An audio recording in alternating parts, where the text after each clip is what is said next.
Welcome to inspire physics classes दोस्तों। आज की इस वीडियो में हम देखेंगे एसएसएम यानी सरल आवर्त गति से संबंधित इम्पोर्टेंट क्वेश्चन। ये क्वेश्चन आपकी एग्ज़ाम में बहुत मदद करेंगे, इसलिए इस वीडियो का पूरा देखें।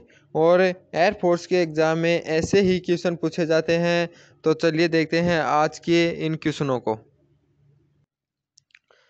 सरल आवर्त गति में गतिज ऊर्जा का मान स्थिर रहता है, कला का मान स्थिर रहता है, या स्थितिज ऊर्जा का मान स्थिर होता है, या आयाम का मान स्थिर रहता है। तो दोस्तों इस क्वेश्चन का राइट आंसर हो जाएगा ऑप्शन नंबर 4, क्योंकि इसके अंदर आयाम का मान स्थिर रहता है। क्योंकि ये हमारी जो सरल आवर्त गति होती है, इसके अंदर ये जो आयाम होता है ये होता है मैक्सिमम विस्थापन यानी अधिकतम विस्थापन कण का। तो ये हमेशा नियत होता है, यहाँ पर भी नियत होगा और इसमें यहाँ पर भी नियत होगा। बाकी जो राशि है गतिज ऊर्जा, कला व स्थितिज ऊर्जा, यह परिवर्तित होती रहती है। क्योंकि गतिज ऊर्जा का मान यहाँ पर मैक्सिमम होता है, स्थितिज ऊर्जा का मान यहाँ पर मैक्सिमम होता है। और जो कला होती है यहाँ पर होती है पाई 0 होती है, और यहाँ पर पाई/2, यहाँ पर पाई, और यहाँ पर 3 पाई/2, यहाँ पर 2 पाई। इस प्रकार कला भी परिवर्तित होती है, स्थितिज ऊर्जा भी, गतिज ऊर्जा। केवल जो आयाम है यानी कि मैक्सिमम विस्थापन, यह मैक्सिमम विस्थापन हमेशा नियत रहता है। अब है नेक्स्ट क्वेश्चन।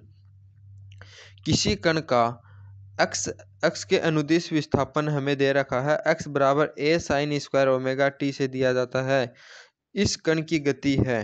तो देखिए दोस्तों, इस कण की गति सरल आवर्त गति होगी, लेकिन इसकी आवृत्ति ओमेगा/2 पाई न होकर ओमेगा/पाई होगी। क्योंकि यहाँ पर हमें स्क्वायर का मान दिया हुआ है, तो इस साइन स्क्वायर ओमेगा टी का मान जो होता है उसका आवर्ती अंतराल होता है, वो होता है 0 से लेकर के पाई तक। क्योंकि स्क्वायर का मान दोबारा से पाई के बाद में फिर से यानी कि आवर्ती रूप में परिवर्तित होने लग जाता है, यानी पहले जो मान 0 डिग्री पर होता है वही मान प्राप्त होता है। और जिस प्रकार ये होता है, साइन का मान यहाँ पर 0 होता है, यहाँ पर 1 होता है, और यहाँ पर 0। लेकिन जो मान यहाँ से लेकर के यहाँ तक होता है कोण के अंदर, वही मान हमारा यहाँ से लेकर के यहाँ तक होगा। जो मान यहाँ से लेकर के यहाँ तक होता है वो मान यहाँ से, इस प्रकार हम कहते हैं। तो साइन स्क्वायर होने के कारण इसकी जो आवर्ती का जो कला का अंतराल होगा वो होता है 0 से लेकर के पाई तक। इसलिए इसके अंदर भाग 2 पाई का न लग करके पाई का लगेगा, इसकी आवर्ती होगी ओमेगा/पाई। अब है नेक्स्ट क्वेश्चन। सरल आवर्त गति में निम्न राशि स्थिर रहेगी। तो दोस्तों सरल आवर्त गति के अंदर गतिज ऊर्जा का मान भी परिवर्तित होता है, स्थितिज ऊर्जा का मान भी परिवर्तित होता है, कला का मान भी परिवर्तित होता है। लेकिन जो आवर्ती होती है वह परिवर्तित नहीं होती है। क्योंकि जो आवर्ती है वह हमारा जो आवर्तकाल होता है उस पर निर्भर करती है, यानी आवर्तकाल के व्युत्क्रमानुपाती होती है, और आवर्तकाल सरल आवर्त गति में नियत रहता है। और अगला क्वेश्चन है, एक कण सरल आवर्त गति में त्वरण होता है। तो देखिए दोस्तों, इसका जो त्वरण होता है ऑप्शन है हमेशा शून्य, हमेशा स्थिर, उच्चतर चरम अवस्था में, या उच्चतम संतुलन अवस्था में। तो देखिए जो हमारा त्वरण होता है वह उच्चतम मान चरम अवस्था में होता है, न कि संतुलन अवस्था में। क्योंकि ये जो हमारी सरल आवर्त गति होती है इसके अंदर यहाँ पर वेग शून्य होता है। वेग शून्य होने के कारण यहाँ पर वेग की दिशा इधर होती है, फिर अचानक से शून्य हो जाता है, फिर इसकी वेग की दिशा इधर। यानी कि वेग में परिवर्तन यहाँ पर सर्वाधिक होने के कारण त्वरण यहाँ पर उच्चतम होगा, यानी कि सर्वाधिक होगा। और यहाँ पर वेग इसके जस्ट इधर पॉइंट पर, यानी वेग अधिकतम होता है, यहाँ पर भी अधिकतम, और इसकी दिशा भी इधर, इसकी दिशा भी इधर। तो वेग में परिवर्तन सबसे कम होता है। तो यहाँ पर जो त्वरण होगा वह संतुलन अवस्था में न्यूनतम होता है। तो त्वरण का मान उच्चतम अवस्था में अधिकतम होगा। राइट आंसर हो जाएगा ऑप्शन नंबर 3। क्योंकि जो उच्चतम अवस्था होती है वहाँ पर वेग की दिशा भी बदलती है और शून्य भी होता है, यानी कि वेग कम होता है फिर शून्य होता है, फिर अचानक से दिशा परिवर्तित होकर बदलता है। इस कारण यहाँ पर त्वरण सर्वाधिक होगा। और यहाँ पर वेग की दिशा में भी परिवर्तन नहीं होता और वेग के मान में भी परिवर्तन नहीं होता है, तो त्वरण सबसे कम होगा संतुलन अवस्था में। और जो चरम अवस्था होती है वहाँ पर इसका त्वरण सर्वाधिक होगा। तो राइट आंसर हो जाएगा ऑप्शन नंबर 3। अब है अगला क्वेश्चन।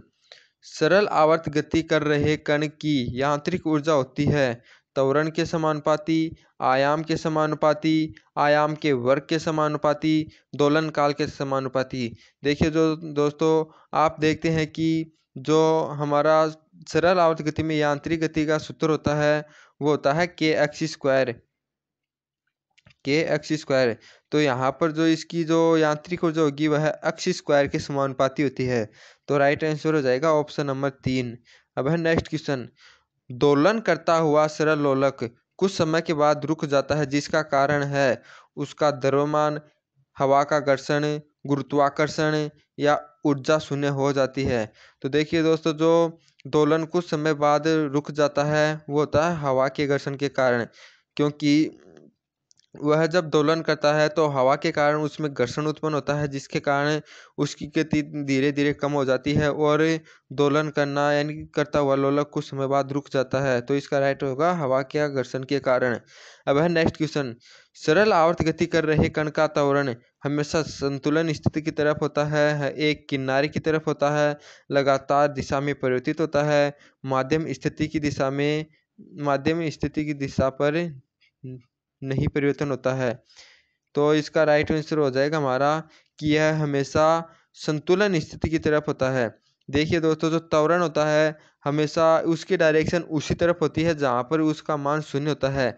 जिस प्रकार एक और एग्जांपल अपन लेते हैं पृथ्वी के लिए जो गुरुत्वीय त्वरण जी का मान होता है पृथ्वी के केंद्र की तरफ होता है, क्योंकि केंद्र पर इसके त्वरण का मान शून्य होता है। इसी प्रकार जो ये तो सरल आवर्त गति के अंदर संतुलन अवस्था पर जो त्वरण का मान होता है वो शून्य होता है और उच्चतम अवस्था पर यानी कि चरम बिंदु पर सर्वाधिक होता है। इस कारण इसके त्वरण की दिशा हमेशा संतुलन स्थिति की तरफ होगी। तो राइट आंसर हो जाएगा ऑप्शन नंबर 1। आपको इसको पृथ्वी से याद रखना है। पृथ्वी के केंद्र पर गुरुत्वीय त्वरण का मान 0 होता है और गुरुत्वीय त्वरण की दिशा भी केंद्र की तरफ होती है। इस कारण इसकी दिशा भी संतुलन स्थिति की तरफ होगी, क्योंकि संतुलन स्थिति पर भी इसका मान 0 होता है। अब है नेक्स्ट क्वेश्चन। सरल आवर्त गति कर रहे कण के लिए आवश्यक तथा पूर्णतः व्यक्त करने के लिए शर्त है दोलन काल स्थिर रहता है, त्वरण स्थिर रहता है, या त्वरण तथा माध्यम स्थिति में विस्थापन में अनुपातकता होती है, या प्रत्यानयन बल तथा माध्यम स्थिति के विस्थापन में अनुपातकता होती है। तो इसका राइट आंसर हो जाएगा ऑप्शन नंबर 4। क्योंकि दोस्तों हमारा जो प्रत्यानयन बल होता है वह विस्थापन के समानुपाती होता है, यानी F समानुपाती होता है x के। उसके बाद में आता है F बराबर माइनस के एक्स। तो हम कह सकते हैं F और ये जो x को इधर लाएंगे तो x इसके अंदर अनुपातकता होती है, इसका मान हमेशा नियत होता है, यानी कि अनुपात इसका नियत होता है। तो हम कह सकते हैं कि प्रत्यानयन बल तथा माध्यम स्थिति में के विस्थापन में अनुपातकता होती है, क्योंकि F अपॉन x होता है बराबर इज इक्वल टू माइनस के। तो इसकी अनुपातकता को दर्शाता है। तो राइट आंसर जाएगा ऑप्शन नंबर 4। अब है नेक्स्ट क्वेश्चन। निम्नलिखित में से किस अधिकतम कोणीय विस्थापन के लिए लोलक की गति सरल आवर्त गति होगी, यानी SHM होगी।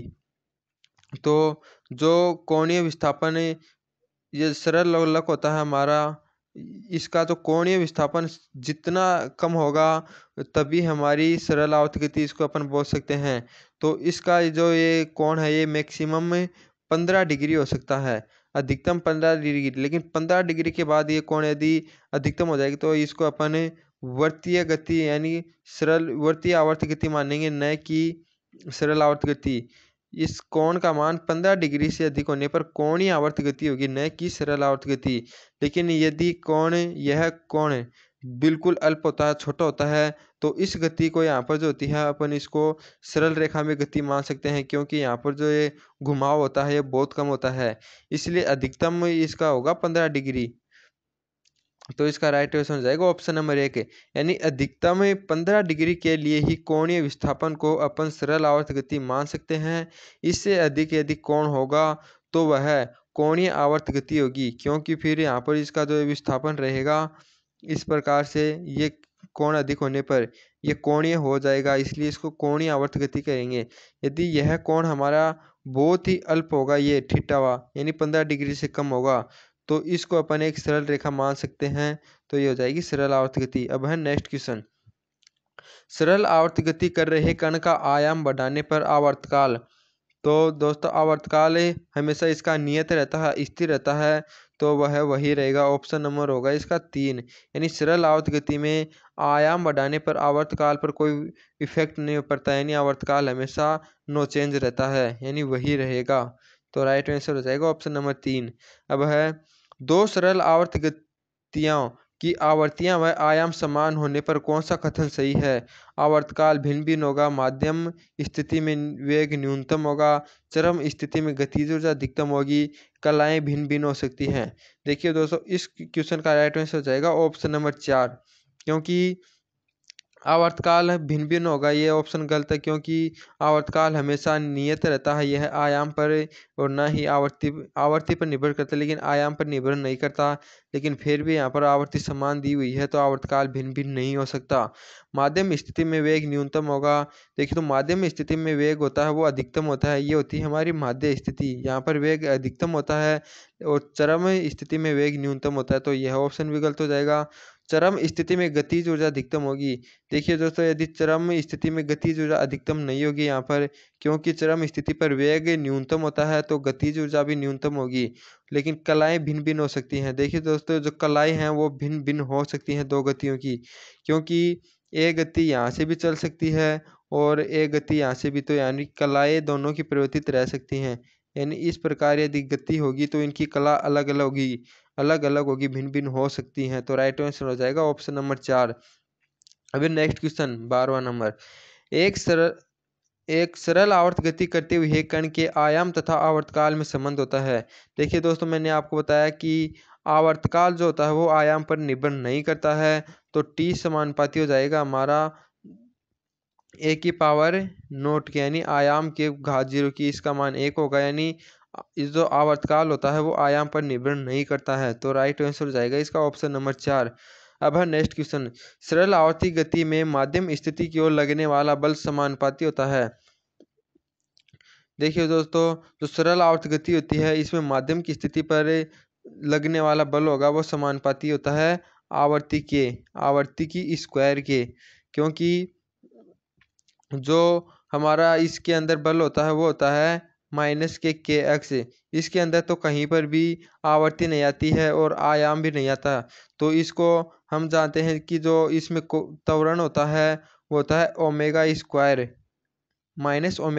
एक्स, और ओमेगा समानुपाती होती है एफ के, यानी आवर्ती के स्क्वायर के, और बल समानुपाती होता है वो होता है त्वरण के। तो डायरेक्टली बल जो समानुपाती हो जाएगा आवर्ती के स्क्वायर के समानुपाती होगा, क्योंकि बल समानुपाती होता है त्वरण के और त्वरण समानुपाती होती है आवर्ती के वर्ग के, तो बल डायरेक्टली समानुपाती हो जाएगा आवर्ती के वर्ग के। तो इसका राइट आंसर हो जाएगा ऑप्शन नंबर 1। अब है सरल रेखीय सरल आवर्त गतिमान एक पूरे आवर्तकाल में तय दूरी तय करता है, यानी रेखीय सरल आवर्त गतिमान कण एक पूरे आवर्तकाल में दूरी तय करता है अपने आयाम, यानी अपने आयाम के कितना गुना वह एक आवर्तकाल में दूरी तय करता है। देखिए दोस्तों एक कण होता है एक आवर्तकाल में इस प्रकार से गति करता है, यहाँ से लेकर के फिर यहाँ पर आ जाता है, फिर दूसरे आवर्तकाल में फिर से ऐसी ही गति दोहराता है, यहाँ से लेकर के यहाँ पर आ जाता है। तो पहले आवर्तकाल में आयाम की कितना गुनी तय करेगा वो यहाँ से देखते हैं। पहले तो ये कण यहाँ पर जाता है यानी आयाम के बराबर, फिर से ये कण यहाँ पर नीचे आता है तो आयाम की 2 गुना हो जाती है, फिर से ये कण यहाँ पर आ जाता है तो आयाम की 3 गुना, फिर यहाँ पर आ जाता है आयाम की 4 गुना, यानी हम कह सकते हैं कि एक आवर्तकाल में यह आयाम की 4 गुनी दूरी तय करता है। क्यों, एक बार ऊपर जाता है फिर नीचे आता, 2 गुना हो गई, फिर ओजू नीचे जाता है फिर ओजू पर आ जाता है, फिर 2 गुना ये हो गई, फिर हो जाएगी 4 गुना। तो इसका राइट आंसर जाएगा ऑप्शन नंबर 1। देखिए नेक्स्ट क्वेश्चन और आज का अंतिम क्वेश्चन, सरल आवर्त गति के केंद्र की ओर इंगित करने होने वाला त्वरण समानुपाती होता है। देखिए दोस्तों जो त्वरण समानुपाती होता है वह आवर्ती के वर्ग के समानुपाती होता है, क्योंकि हमारा जो त्वरण होता है वह होता है एल्फा बराबर होता है ओमेगा स्क्वायर एक्स, ये होता है -ओमेगा स्क्वायर एक्स। तो जो ये त्वरण होता है यह आवर्ती के वर्ग के समानुपाती होता है। तो इसका राइट आंसर हो जाएगा ऑप्शन नंबर 3। ये दोस्तों आयाम के वर्ग के नहीं होता, यह ओनली ये अधिकतम त्वरण के लिए यहाँ पर ओमेगा एक्सिस का अपन ए रख सकते हैं, लेकिन यही इसके वर्ग के नहीं रहे, यानी कि आयाम के समानुपाती नहीं होते, यहाँ पर विस्थापन होता है यहाँ पर, न कि आयाम। और आवर्ती के भी आवर्ती के वर्ग के समानुपाती होता है, तो ये भी गलत हो जाएगा, ये भी गलत हो जाएगा, ये भी यह आवर्ती के वर्ग के समानुपाती होता है, क्योंकि ओमेगा स्क्वायर के डायरेक्टली प्रोपोर्शनली होता है। तो इसका राइट आंसर हो जाएगा ओमेगा स्क्वायर, यानी आवर्ती के वर्ग के। तो इसी क्वेश्चन के साथ हमारा आज का वीडियो समाप्त होता है। तो देखिए दोस्तों, यदि आपको ये वीडियो अच्छी लगी हो तो इसको लाइक करें और हमारे चैनल को सब्सक्राइब कीजिए, क्योंकि एयरफोर्स की एग्ज़ाम तक मैं आपके लिए ऐसे ही बहुत सारे क्वेश्चन लेकर के आऊँगा, जिससे ये क्वेश्चन आपके लिए बहुत ही यूज़फुल होंगे और एग्ज़ाम में आपकी बहुत ही मदद करेंगे। जय हिंद दोस्तों।